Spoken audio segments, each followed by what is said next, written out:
வணக்கம் மக்களே, இன்னைக்கு நம்ம பார்க்க போகிறது ஹாங்காங் ஸ்டைல் மேங்கோ பேன்கேக்ஸ். ரொம்ப ஈஸி அண்ட் சிம்பிளான ரெசிபி தான். வாங்க எப்படி செய்யறதுன்னு பார்க்கலாம். ஃபர்ஸ்ட் நம்ம மேங்கோ எடுத்துக்க போகிறோம்.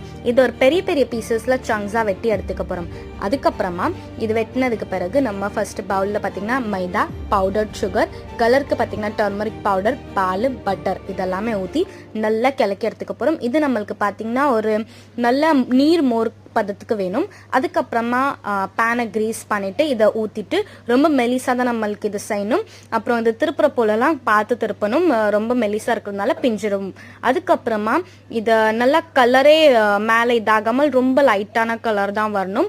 அதுக்கப்புறமா இதை எடுத்துட்டு அதில் விப்டு க்ரீம் ஒரு லேயர் போட்டுட்டு மேலே மேங்கோஸ் வச்சுட்டு திருப்பி ஒரு layer of whipped cream and நான் வீடியோவில் காட்டுற மாதிரி மடிச்சுட்டு இது ஒரு 10 மினிட்ஸ்க்கு ஃப்ரிட்ஜில் வச்சுட்டு எடுத்துட்டோன்னா நம்மளோட பேன்கேக்ஸ் ரெடி. மேலேருந்து லைட்டாக சுகர் பவுடர் போட்டுட்டு எடுத்துட்டோம்னா ரெடி ஆயிடுச்சு. ட்ரை